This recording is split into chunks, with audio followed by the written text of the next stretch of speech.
Ito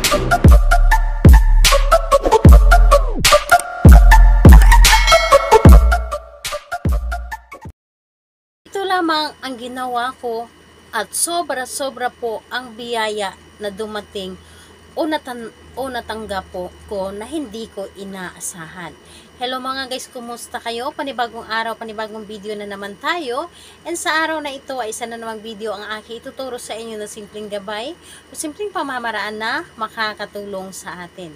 At bago ang lahat, gusto ko lang mag-disclaimer sa mga taong hindi naniniwala at hindi gusto ang mga kagaya nitong video.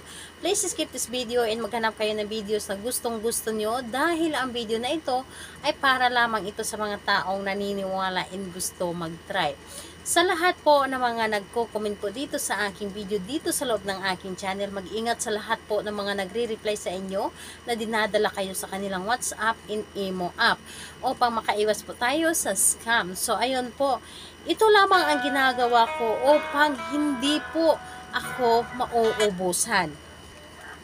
Sobra-sobra ang biyaya na tanggap ko sa paggawa ko nito at ito naman ang aking ituturo sa inyo ngayon upang makatulong sa inyo kung ikaw ay isa sa nakaranas ngayon sa sobrang kagipitan sa panahon ngayon, sobrang krisis at napakahirap papasukin ang pera at sobrang napakahirap makapasok ng trabaho at hindi po tayo madali makakita o hindi po tayo madali na matanggap sa trabaho o di kaya'y ang hirap natin makaipon at sobrang baon na baon tayo sa pagkakautang. Kaya naman ituturo ko sa inyo ngayon kung paano ito gawin. So dito po ay kailangan mo lamang dito ng 3 pirasong dahon ng laurel. Ang 3 pirasong dahon ng laurel, ito po ay isa sa mga makakatulong sa atin kung paano mapabago ang ating buhay. Alam nyo ba ang dahon ng laurel ay isa ito sa mga nakakatulong sa akin at isa ito sa mga blockbuster na ginagawa or isa ito sa mga blockbuster na tinutupad ang ating mga kahilingan sa kahit anong klaseng kahilingan basta ito ay maganda lamang ang ating mga hinihiling at hindi ito nakakasama sa atin. So, ang dahon ng laurel, isa ito sa mga hindi lang ito siya sangkap sa ating mga nilulutong ulam sa pagkain, kundi isa rin ito sa mga pampaswerte, isa rin ito makakatulong sa atin paano mabago ang ating pamumuhay. So, ayun po, dito po kapag ready na ang 3 dahon ng laurel, ang isunod po ninyong i-ready is ang inyong sarili.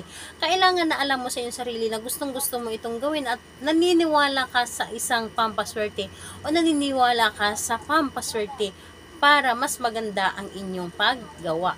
Ngayon kapag ready na ay pwede mo na itong simulan sa paggawa.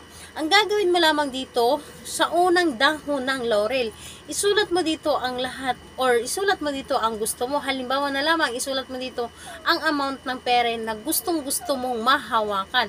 Isulat mo po dito ang amount ng pera at isulat mo din dito sa baba ang salamat. Yun po ang isulat po ninyo.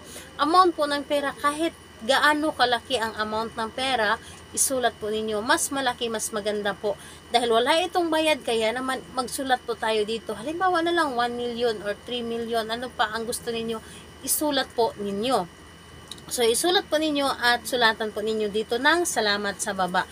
And sa pangalawang dahon ng laurel, kung ano man yung bagay na matagal nyo nang gusto na hanggang ngayon ay hindi po ninyo natutupad. Halimbawa ay gusto ninyo magkaroon ng bahay o di kay sasakyan, bagong gadgets, isulat po ninyo dito. Isulat po ninyo dito lahat-lahat ang gusto ninyo. Mas marami kung kaya po ninyo magsulat ng maliliit lamang, isulat po ninyo. Wala po itong problema. And sa pangatlong dahon ng laurel, halimbawa gusto ninyo na makatapos ng pag-aaral ang inyong mga anak, so isulat po ninyo kung ano man yung mga kahilingan ninyo, basta maganda ang intensyon ninyo, isulat po ninyo dito. So pagkatapos nun, hawakan ang 3 ito, hawakan ang 3 dahon ng laurel, humiling ng taimtim, humiling ng nagmula sa inyong puso, hilingin niyo dito lahat-lahat na ibigay ito sa inyo, ang lahat ng mga pangangailangan ninyo at hindi nyo inaasahan, hindi niyo napapansin na marami na palang dumating sa inyo na hindi niyo napapansin.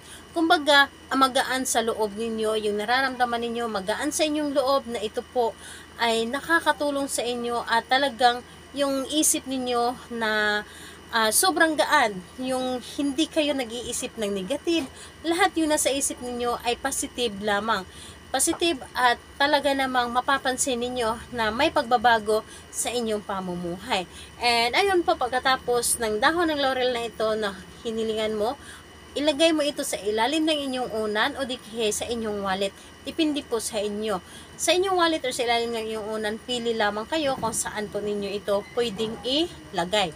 So, hayaan lang ninyo ito at hindi ninyo inaasahan na merong darating sa inyo ng biyaya. So, gawin ito sa araw ng Tuesday and Friday ng kahit anong oras. And pwede naman sa ibang araw kang gumawa ng pampaswerte basta alam po ninyo sa inyong sarili na gustong gusto mo itong gawin at naniniwala ka talaga sa mga pampaswerte. So, ayun po. Sa lahat po ng mga gustong magpa-shoutout, mag-comment lamang sa baba para ma-shoutout ko kayo sa next video. And sa lahat po ng gustong magtanong or may mga katanungan, mag-comment lang din po sa baba para ma-replyan ko din po kayo kapag hindi po ako busy. Salamat po sa inyo. Bye-bye everyone. God bless us all.